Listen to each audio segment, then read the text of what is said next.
good morning, and thanks for joining me as we start off in the forest on a small hike. About a month ago, I went on a hike with some folks from our church as we were on our annual church camping trip.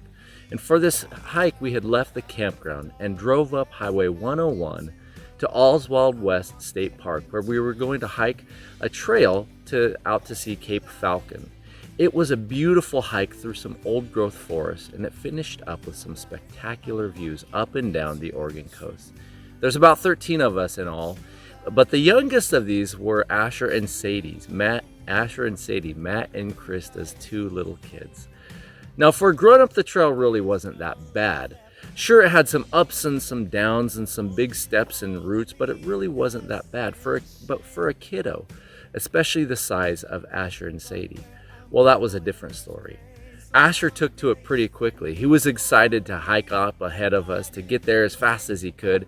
He would go off the trail oftentimes when there was a small creek, and he would trudge in that creek with his Keens. But Sadie wasn't that way.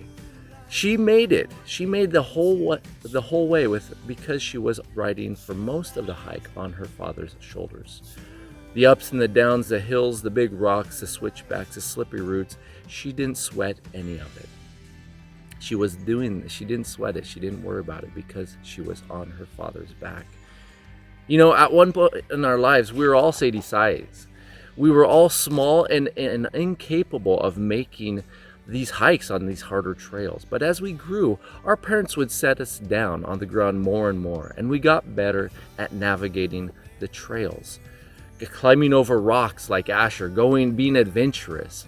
We got used to carrying our own loads, our own backpacks, to packing our own lunches, to bringing our own water, to being more self-sufficient. So much so that many of us have completely forgotten what it's like to be carried.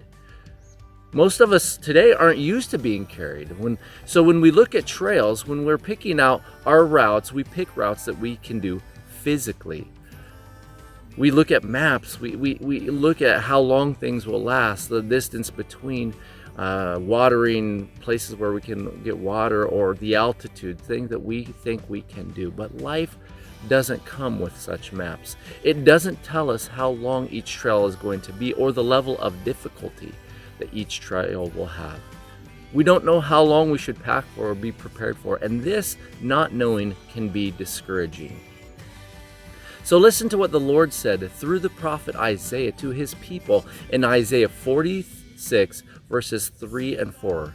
He says, "Listen to me, O house of Jacob, and all the remnant of the house of Israel, who have been upheld by me from birth, who have been carried from the womb.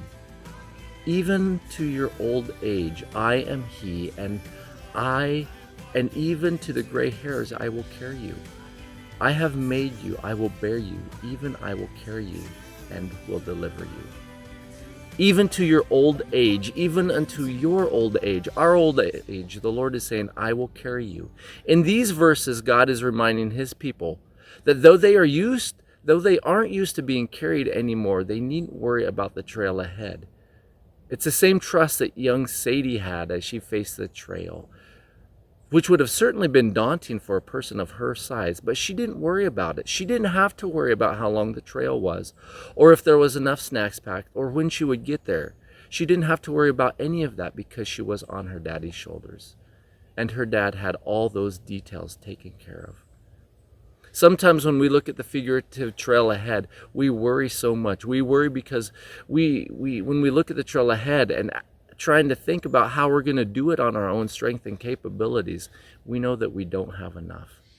Listen to the Lord, who has made us, who has carried us. He will not abandon us, even in our old age, our gray hairs, or even lack thereof. He will carry us. He will carry on. So may that bless and strengthen you this day in this knowledge as we trust and rely on his word in this day. Have a great day. Until next time, ciao.